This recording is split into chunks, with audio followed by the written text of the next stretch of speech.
Okay, then we'll call Colonel Waldron.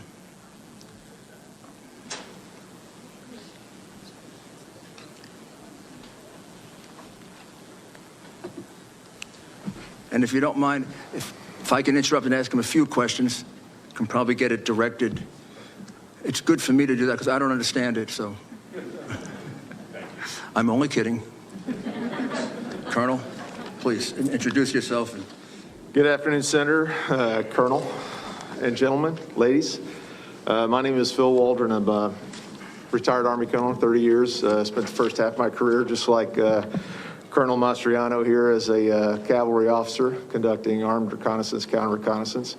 Last half of my career spent in information warfare as a psychological operations officer and information operations officer, conducted computer network operations, electronic warfare, special electronic warfare, deception, counter deception, and OPSEC, and a couple other specialties.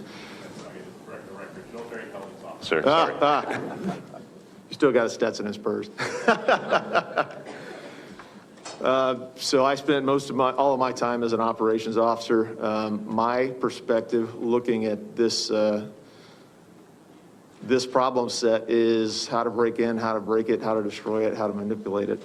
And my team has been researching this specific issue since August, but we're working with another team that's been intently working on this problem set, the voting machine manipulation, for 2 years, since the Ted Cruz and Beto race in Texas in 2018 and the Kentucky governor's race, where there were significant anomalies observed. And I'd like to add that there are many, many more teams like ours, small teams that have joined in this fight, and they're throwing the flag left and right. So there's a lot of folks who are recognizing anomalies. The voting systems in the US and in Pennsylvania were built to be manipulated. They've been used in elections around the world and stolen elections around the world in Venezuela, Italy, Argentina, Singapore, Bolivia as close as 2 weeks ago. The Philadelphia uses ES&S, Pittsburgh uses Dominion, other counties in Pennsylvania use Dominion and other systems. So what's the real deal? So all of these election systems have a common DNA. SGO Smartmatic sold Sequoia voting systems to Dominion in 2010. And then the Diebold company spun off Premier Election Systems to Dominion as a result of an antitrust suit. So the bottom line is that these systems have similar code and similar functions. And just so you know, I know there have been statements to the contrary, but I personally debriefed the son of a Cuban intelligence officer who had firsthand knowledge of Hugo Chavez's family members who told him not to worry about the populist threat against Maduro's election in Venezuela. Quote unquote, that it was guaranteed. Their father invested the money to build the SGO voting machine system. So I have no reason to doubt this gentleman. He's sworn an affidavit to this effect. But that's the root of the SGO voting machines. So these systems are not what you've been told. They are connected to the internet and servers outside of the US. They're connected from top to the bottom in the middle. There is no transparency, as our previous witnesses mentioned, as to how the voter information is processed, how and where it's stored. The voting record is able to be modified and or deleted by operators, administrators, and outside threats. Operators can assign votes for write-in ballots, blank ballots, or error ballots in large numbers so that they can be directed toward one candidate or another at the operator's or supervisor's discretion.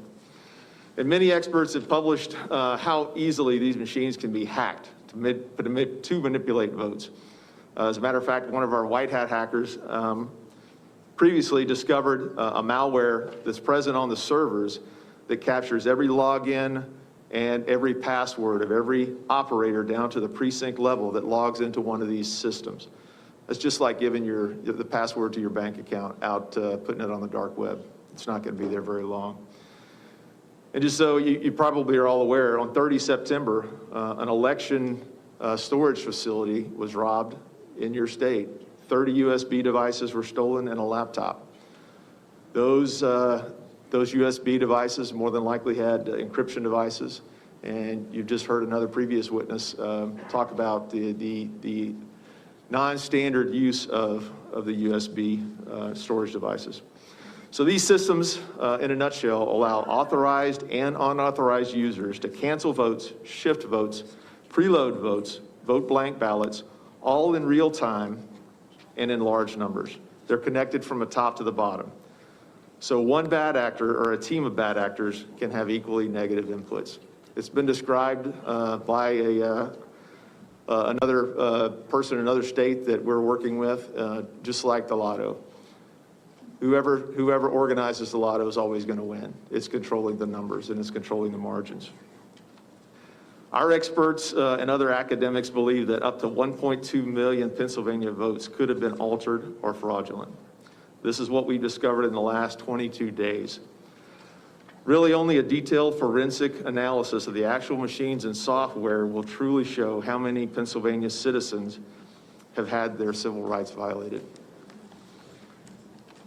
So to use these type of machines with little or no audit trails, little or no transparency of how the votes are processed, where they go, where they're stored, will never leave the public satisfied that we truly have a representative democracy. I'd like to correct something the mayor said. I am not a statistician. I'm a combat officer and didn't do well in math. But I can understand the numbers that he put out earlier. Want to share with you one chart. I believe it's in your package. So what our team has done is focused on the spike anomalies, and these are events where a numerical amount of votes are processed in a time period that's not feasible or mechanically possible under normal circumstances. I believe Greg Stenstrom mentioned earlier the processing of these ballots through machines. There's a manufacturer specified rate of speed that a number of ballots can be imaged and processed. These spike anomalies in this chart really show where for us to look forensically to actually determine what happened with these votes. Our team has looked at these systems, and there are a dozen ways to interdict the voting process in these issues, whether it's mail-in ballot manipulations. They can scan and allocate votes, blank votes, whether it was 70,000 votes left in the back room.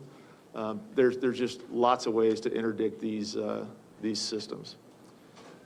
So with that, I'll answer any potential questions. Thank you. Next panel, please. Could I just Yes, sir. ask him to clarify one or two things?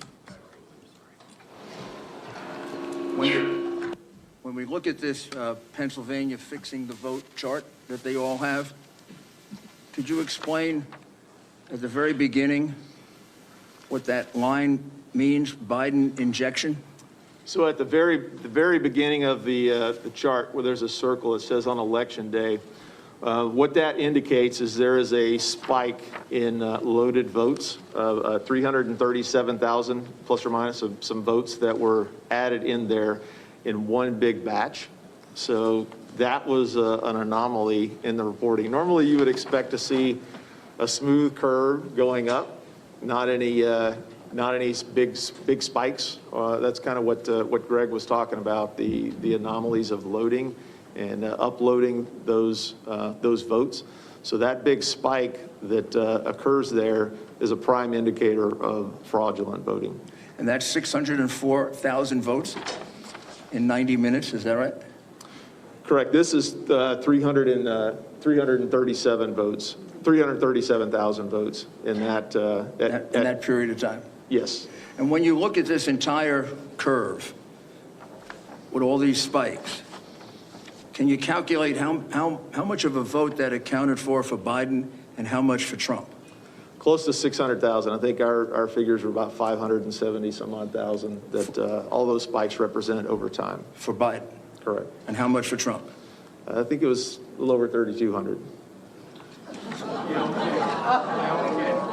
How about that? Now, just to go back to your original document, this one pager that they all have. mail-in ballots counted without being observed. Those are the ballots we were talking about that were not observed in Allegheny County and in Philadelphia. Correct. Is that right? 682,770. Now, this is the part that is a mystery. Mailed ballots sent out, 1,823,148. But when you go to the count of the final count of the vote, there are 2,589,242 mail-in ballots. What happened?